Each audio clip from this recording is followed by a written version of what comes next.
because we are on our land, on our territory. CNN taking you to the front lines of Ukraine amid heightening tensions with Russia, with rare and exclusive access to Ukraine's president. Then, an incident at one of Iran's most important nuclear sites causing a lot of finger-pointing and growing anger. We'll have all the details just ahead. Plus, it's great, it's really great, and more than anything, for businesses to survive. Open for business. People around England celebrating as more coronavirus restrictions are lifted. Hello, it's 8 in the morning here in Atlanta, 1 p.m. in London, and 3 in the afternoon in Kiev. Welcome to Connect the One. I'm Lynda Kinkade, sitting in for my colleague Becky Anderson. Good to have you with us. Well, we start this hour with CNN's unprecedented access to Ukraine's president on the front lines on eastern Ukraine. Ukraine says Russia has amassed an additional 50,000 troops, most of them on Russia's western border near the Donbas region. The rest in Crimea, where 31,000 troops are already deployed. That's the most Russian troops in the area since Russia annexed Crimea in 2014, in fighting that killed 14,000 people. Well, the latest troop buildup leading to fears of another Russian invasion and an appeal from Ukraine's president for help from the United States. Well, Mathew Chance is joining me now from Kiev with details on his startling tour of Ukraine's front line. Good to have you with us, Mathew. Incredible access you got there, because we know this war has been simmering away since 2015, but from what we're seeing, this massive escalation, the U.S. government calling it the biggest deployment of Russian troops on the ground on the border there in 7 years. Explain what you witnessed on the front line. Yeah, you're right. There is broad concern now about what Russia might be up to with that build-up of forces across the border, which Ukrainian officials tell me is more than 50,000 personnel in recent weeks. It was incredible to be touring the damp trenches on the front lines of eastern Ukraine. With the president of the country, we spoke about how the troops are holding up, because it has been so many years since the conflict started. We spoke about what Russia might be up to. We also talked about what the United States and its allies can do to try and help bring this conflict to an end. To the front lines in eastern Ukraine, and a simmering conflict with Russian-backed rebels. Once again, the focus of US concern.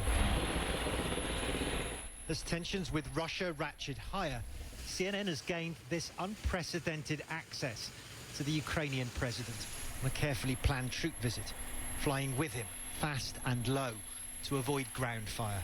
It's been a long time now. It's been 7 years, this war. Yes, during 7 years. And how are the soldiers? Are they holding up, or are they tired of this war? They're tired, of course. Like any man, you know, during 7 years, it's longer than the Second World War. Yes, you see that, and it's terrible. Longer than the second, but with its complex network of dank, muddy trenches, this so-called line of contact, in some places just a few dozen yards from the enemy, looks more like the First World War. I mean, we've entered this warren of trenches that have been dug along the front line. I can tell you, I mean, it's like being thrown back to the early 20th century and the Great War. Because I've not seen anything like this in modern warfare. But this is modern. The reality of confrontation with Moscow and its proxies. Is there a chance that the Russians could be planning an invasion? Of course, we know it. Beginning from 2014, we know that it can be anyway, each day. It can be. So they are ready, but we are also ready, because we are on our land, on our territory. This is why Ukraine, the US and the Western allies are so alarmed. Amid growing tensions, a dramatic build-up of Russian forces near the Ukrainian border and in Crimea. Cell phone footage has emerged of armoured columns like this one, and and of military hardware being transported by rail towards the border. Ukrainian military officials tell CNN they estimate more than 50,000 Russian troops are now massing. Moscow says it's just an exercise, not a threat. But back at the line of contact, there's already been a deadly upsurge in sniper fire. More than 20 soldiers killed, say Ukrainian officials, so far this year. And out here, even the president runs the gauntlet. We've got to run for it, right? Yes, run. Okay. Run. All right, come on, let's go. So we're very close now, aren't we, to the separatists? That is open area.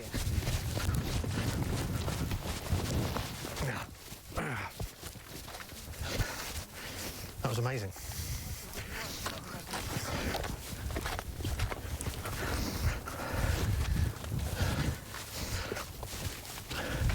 So we've come so close now to the front line between Ukrainian forces and the Russian-backed separatists that President Zelensky and I just had to run through the open ground to get to this cover because the situation is so volatile, so potentially dangerous here.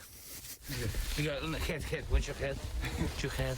Elected 2 years ago on a promise of ending this conflict, something he's failed to achieve. President Zelensky says he risks these hotspots, as he calls them, to show his frontline soldiers they have political support. But what Ukraine really needs, he says, is more assistance from Washington, more weapons, more money, and crucially, more backing to join NATO, the Western military alliance.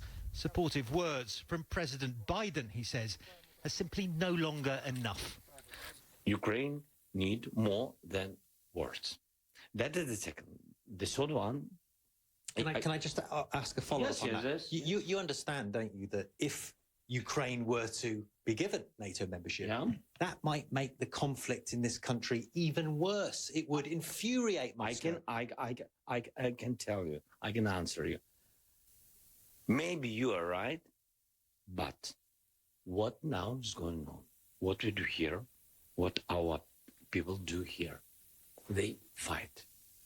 So what can be in the future, I don't know, but we have independent country and we decide where to be or where not to be or not to be. You remember Shakespeare? That is, as they say, the question. Or rather, how much US support can the Ukrainian president now expect in the running drama being played out in this theatre of war? Well, Lynda, the prospect of Ukraine even moving a little bit closer to NATO membership is something the Russians have made clear they're fundamentally opposed to. Just recently, the foreign ministry spokeswoman in Moscow saying that even potential membership of NATO for Ukraine could have irreversible consequences for Ukraine's statehood. If that's not, a veiled threat, I don't know what is. Mathew, some absolutely incredible reporting there on the front line, up close. And of course, this fighting picked up last month. Already we know at least 9 Ukrainian soldiers have died. Just give us a sense of how the Kremlin is trying to justify this. Yeah, well, actually 20 Ukrainian soldiers, from what I've been told by Ukrainian officials, at least over the past, this year alone, because of the upsurge in violence along those front lines. In terms of what the Kremlin are doing, it's, as usual, pretty opaque. What they say is that these are regular military exercises, that these aren't intended to threaten anyone, and they're certainly not a precursor for any kind of military action. But Ukraine certainly feels threatened, and there's a big concern amongst the international community that something more ominous may sort of take place. Now, what's happening? Do they have a plan? Well, sometimes the Russians use military adventures to distract from problems domestically at home, and there's certainly a lot of problems at home in Russia.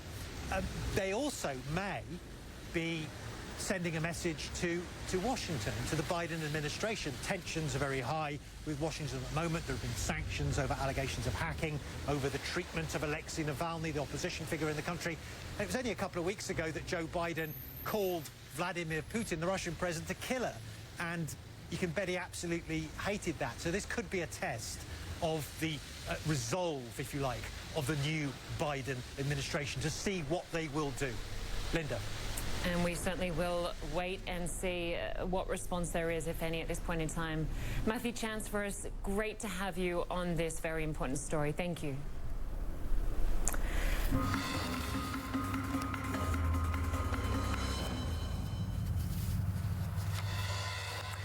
Well, back in business, England is getting there, taking its next step out of its third COVID lockdown. Non-essential shops, gyms and hairdressers can all